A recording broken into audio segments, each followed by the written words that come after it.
Hello. Hi. Welcome.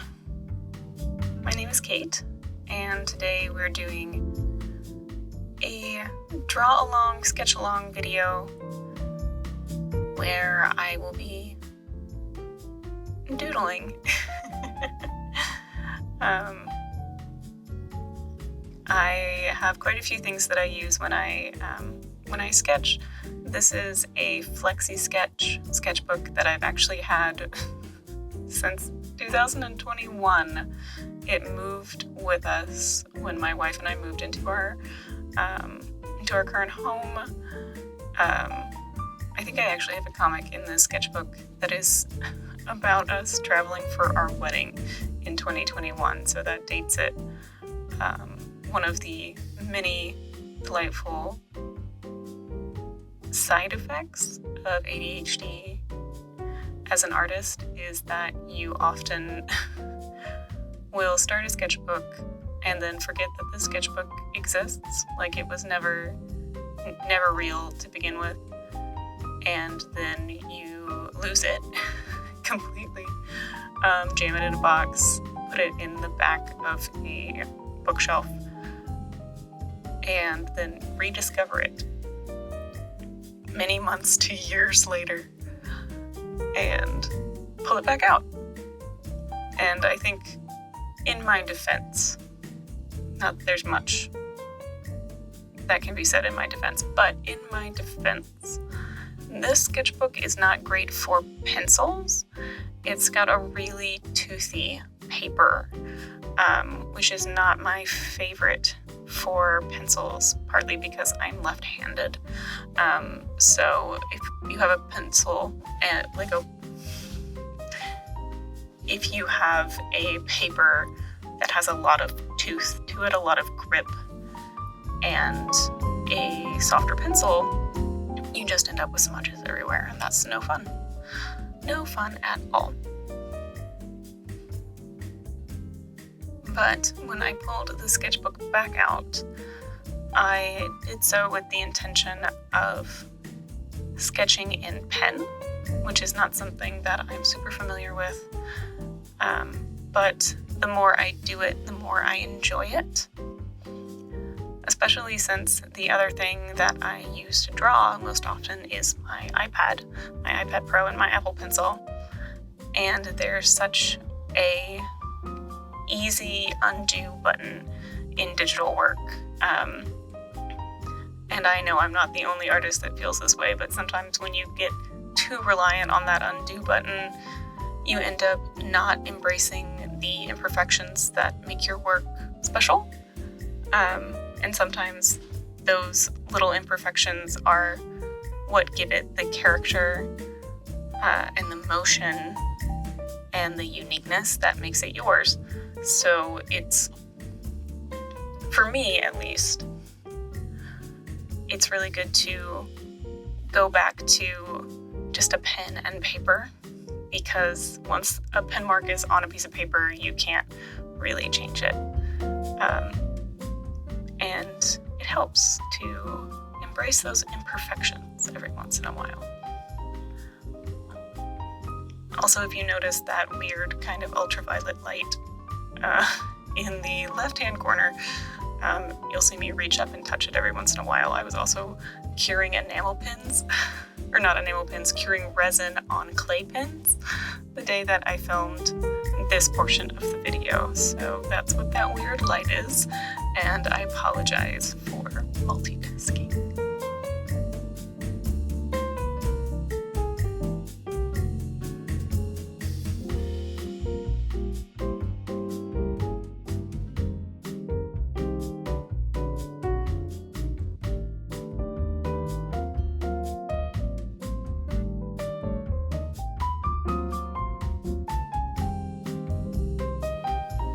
So I'm not going to even attempt to gaslight you and tell you that these are the same sketchbook page, because obviously they are not.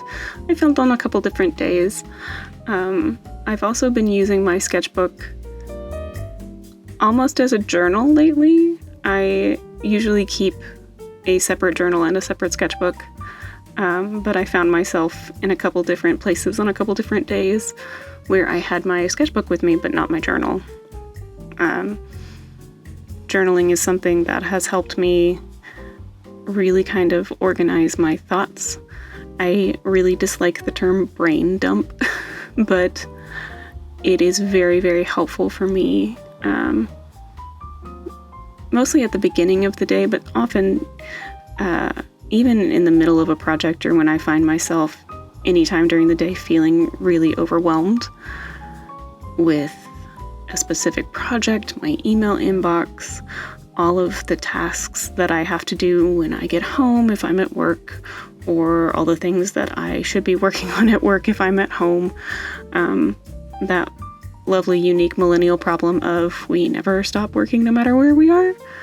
I tend to grab my journal and just write everything in my brain, like shaking out a purse, and it usually helps immensely with thought collection.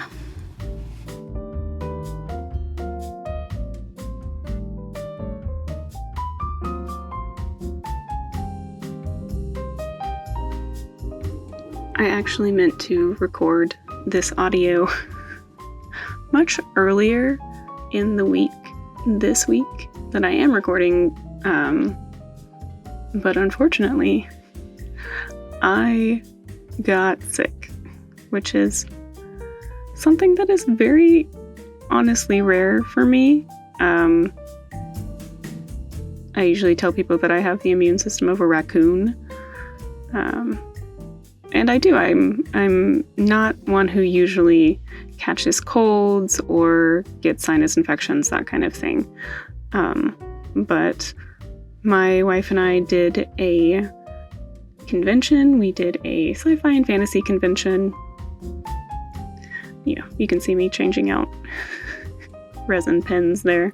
I tried to cut out a lot of the stuff where I'm just moving my arms around, but I missed this one. We were doing a sci-fi and fantasy convention. We were vending in the dealer's room all weekend.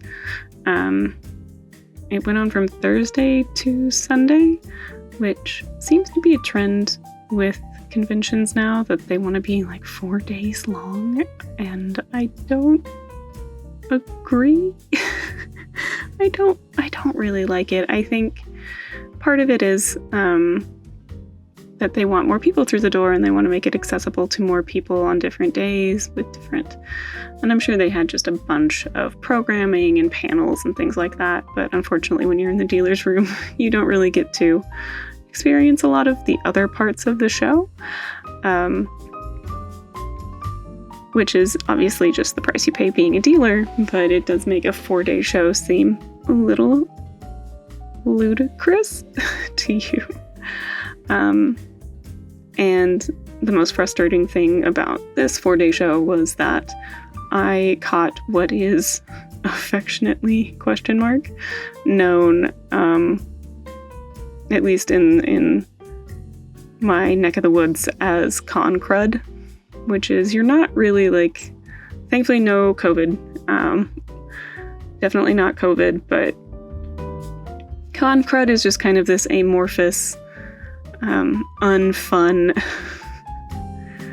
kind of a cold, but not really a cold, just your body is tired and wants to shut down, and it usually involves a lot of snot, and so that is what I caught this past week.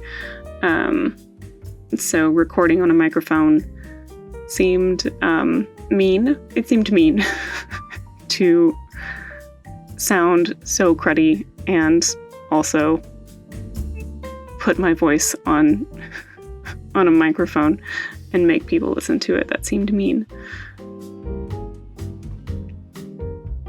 Conventions are something that I love to do. I love to be in the dealer's room. I love making art to sell and making stickers. What I'm actually doing here while I'm sketching is thinking about bottle spirits, which are little like found object polymer clay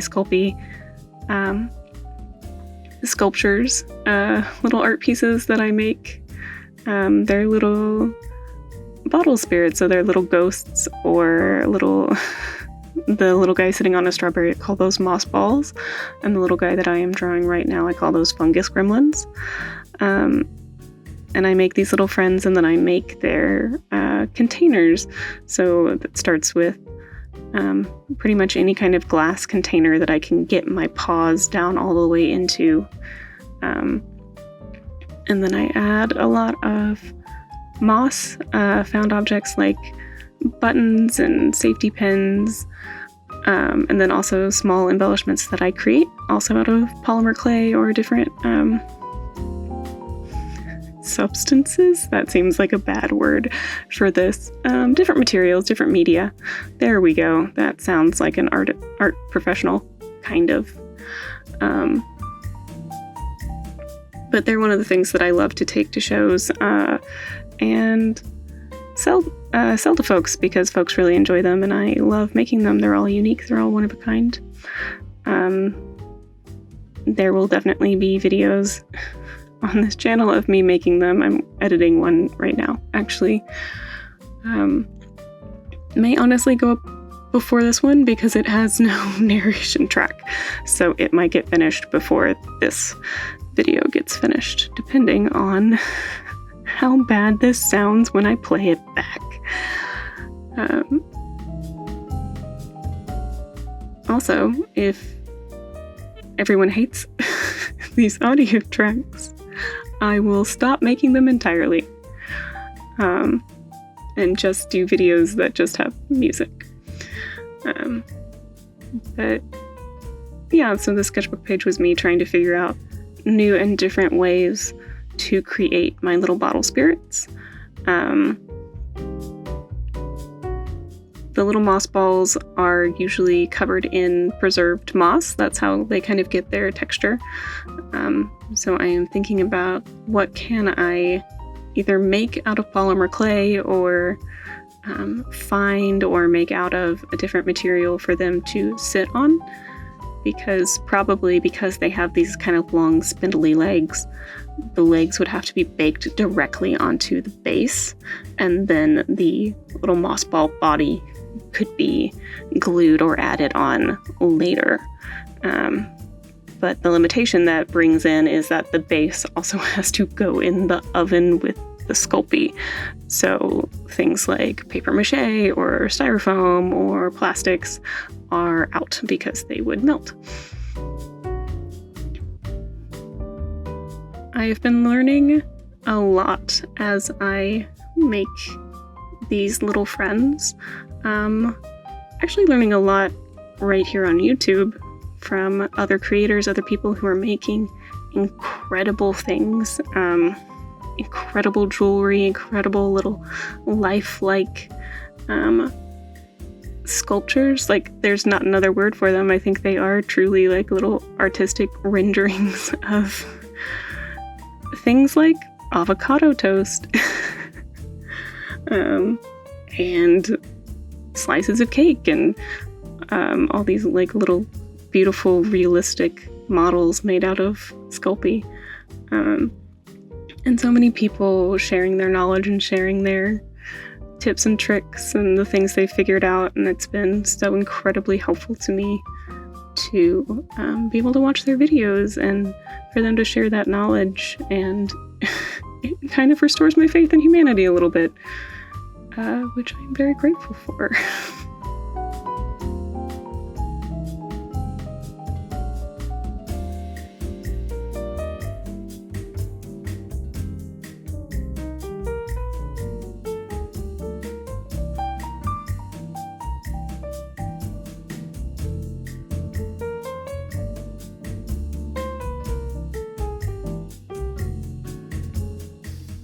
So here I have jumped to another clay pen idea that I think is adorable, and probably everyone else would be confused by.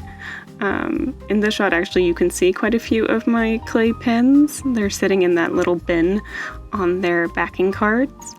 I took those to that show where I got con crud, and I only sold one of them.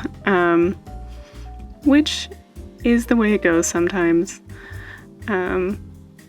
Not everyone is going to vibe on what you vibe on, and that's perfectly fine. That's not the end of the world. It kind of feels like it in the moment sometimes, when people just kind of look at what you have to sell and what you've put your heart and soul into, and their eyes just kind of glaze over it and move on. As an artist, that's, it's always a little heartbreaking, but I try to tell myself that the person who's going to love this little thing that I made is out there somewhere, and maybe it's not a customer, maybe it's a friend, maybe it's a family member, maybe it's not meant for somebody else, maybe it's meant for me. And that's perfectly fine. Art is allowed to be meant for you and you alone.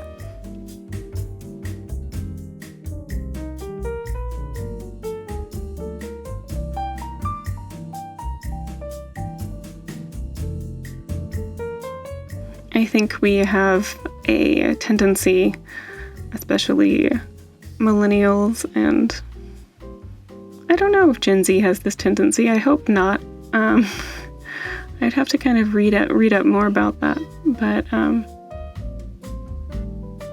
we have this tendency to turn every hobby, everything that we enjoy, into something to make money off of, a side hustle.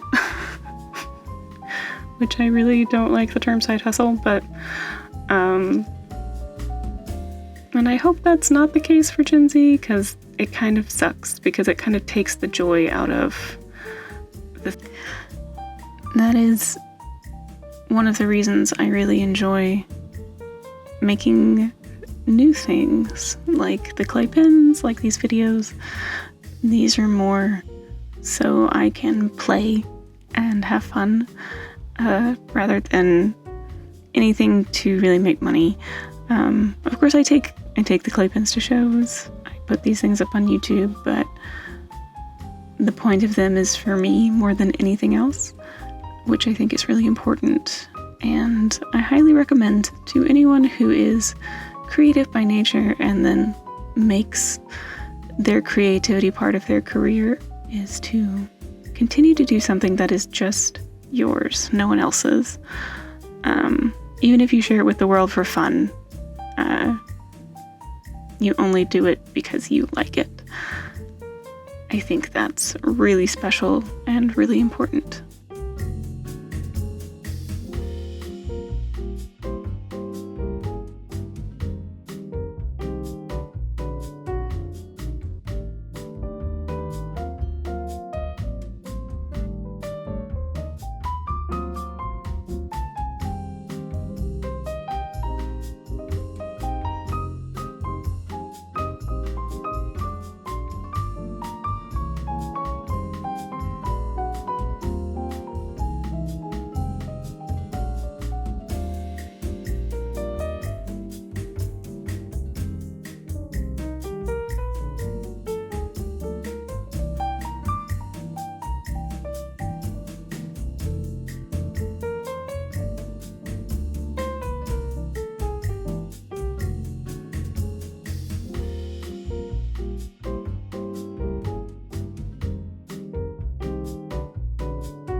Everybody say hello to Shroom.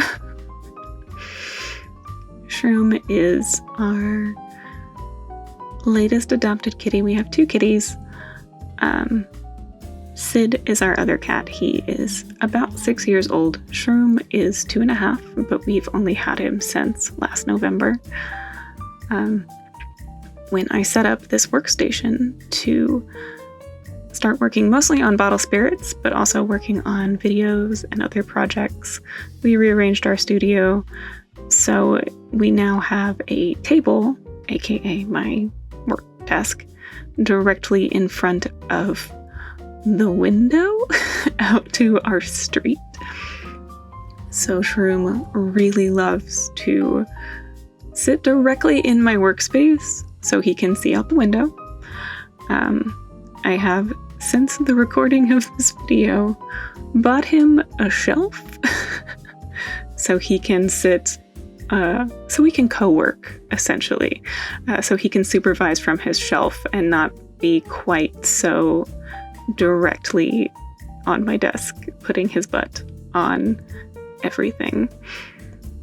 Because no one, I say no one, most people probably don't want a cat butt having,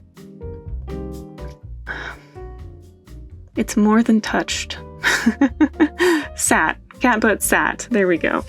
Sometimes words are hard. Most people probably don't want a cat butt having sat on whatever art piece they're purchasing, unless that's the point of the art piece, which it certainly could be. I have seen stranger things happen in the art world. But for right now, I am very happy that Shroom has his shelf and we can co-work amenably.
I've realized that for me, when I want to sketch mostly just for fun, I still really like to pull up a reference to draw from. A couple times I think you'll see me you'll see my glasses flash as I glance over to the laptop screen that is on my left, because I have references pulled up of heirloom tomatoes. Number one, because heirloom tomatoes are weird and funky and come in really fascinating shapes and colors, so why not look at the real thing? But also, I think when you are drawing from a reference, when you are playing around, not trying to be precise, not trying to replicate something, but using something as a guide, it allows you to be a little more free, which I know is funny. Giving yourself more rules allows you to be more free. But setting boundaries around what you do and how you play, essentially, when you're sketching. I like to think of sketching as playing. Giving yourself a sandbox to play in and then finding the different things you can build in that sandbox often lead to a lot of really fun and interesting ideas. At least that's what I have found.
You'll have to excuse my hair in frame quite a bit. Yep. And every once in a while the camera will focus on my head because obviously it's the closest thing to the camera. I am still learning how to film and how to set things up the best way for me. I'm also notorious for leaning in too close to whatever I am drawing. I used to get in trouble in art school at college for being far too close to whatever I was drawing. They actually tried to change my eyeglasses prescription multiple times because they thought that I wasn't seeing things properly, and no, it's just that I'm constantly hunching down like a goblin, which is not great for your posture, or sometimes not great for your art either, because it is nice to be able to sit back and see everything and not be focused on whatever tiny detail you've been obsessing about for the last 15 minutes. Because sometimes you look back and you realize you really overworked that detail and now it looks funky because it doesn't look cohesive with the rest of it. Or you realize that detail that you just spent 15 minutes absolutely gung-ho making perfect does not matter at all. which is another wonderful reason I like to work in pen, because there's only so much detail you can put in before you've just made a big black smudge. So it kind of eliminates a lot of that obsessive need to keep details perfect.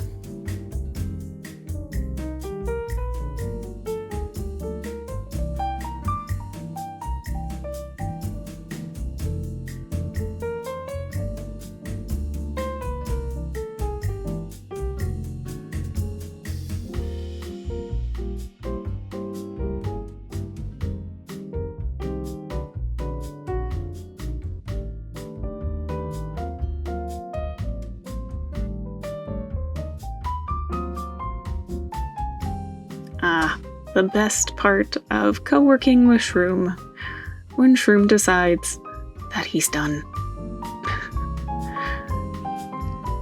My phone is obviously mounted above him, and he keeps trying to scratch his face on it.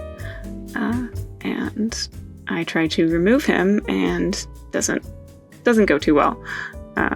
Yep, absolute chaos. Shredder chaos, as we say in the house. As Shroom has really visible nips on his belly that my wife likes to call shredders, which I find deeply charming, as does my wife. But thankfully, in most cases, the shredder chaos is manageable, if not avoidable. But now I'm sure you can see why I decided to get him a shelf. It actually sits right above where the clay pens are sitting in this video. So everything kind of tucks under his shelf, and then he gets to have window time without sitting directly on my sketchbook. Though sometimes he does decide that he's done, even with his shelf, and will, as right now, where I don't know if you could hear that scuffling, but that is him trying to attack my microphone cord and a paperclip. And I'm gonna have to move him, aren't I? Yep, okay, hold on.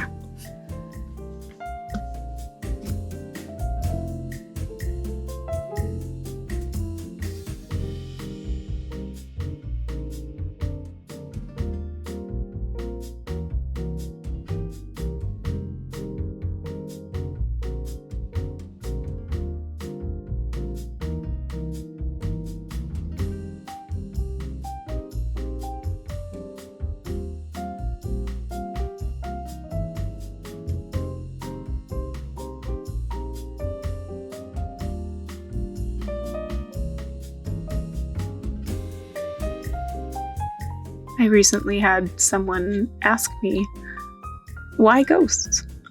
Because I draw a lot of sheet ghosts. And I'm certainly not the only artist who draws a lot of sheet ghosts. I feel a lot of us are attracted to them. But I don't know if anyone had ever asked me the question before. At least not so bluntly. Just why ghosts? Why do you like drawing ghosts? And I think part of the reason is definitely that they're easy, right? That they're really simple shapes to sketch. And so you can draw them over and over again, and they're never quite exactly the same, but also just an easy form to create. Slightly humanoid, but not quite. Definitely not as difficult. But I think there's something else about sheet ghosts that draws a lot of people to them, or else we wouldn't all be drawing them, right? I don't think it's just because it's an easy shape. There are plenty of easy shapes out in the world to draw. I could be drawing triangles, which I do draw a lot of. I guess mushrooms are just triangles. But I think there's just something very, maybe nostalgic? Maybe that's the word? There's something kind of sweet, maybe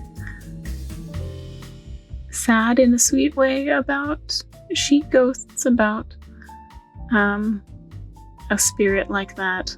there's also something like childlike and playful about them. I always think about the Charlie Brown cartoon, The Great Pumpkin. I got a rock. And you can still see all the characters come through their little ghost costumes, even though essentially they're all just in sheets. I always think of the cloud around Pigpen, who is one of my favorites. But yeah, I think there's also something to the idea of these are little creatures who are shy, right? Especially because I make them small. I put them in settings where they're only 2 inches high, 3 inches high, and they are amongst these natural elements that semi-hide them in some ways, and they usually hang out in little bottles or other little glass jars where they're secure. So there's this idea of them being these shy little creatures who don't really want you to see them, but they're still interested in being close by. And I find that really fascinating, and I find them really endearing. So the next time someone asks me why ghosts, maybe I'll have a better answer than I like them, which I'm pretty sure is what I said at the time.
Well, this has been a really fascinating experiment for me.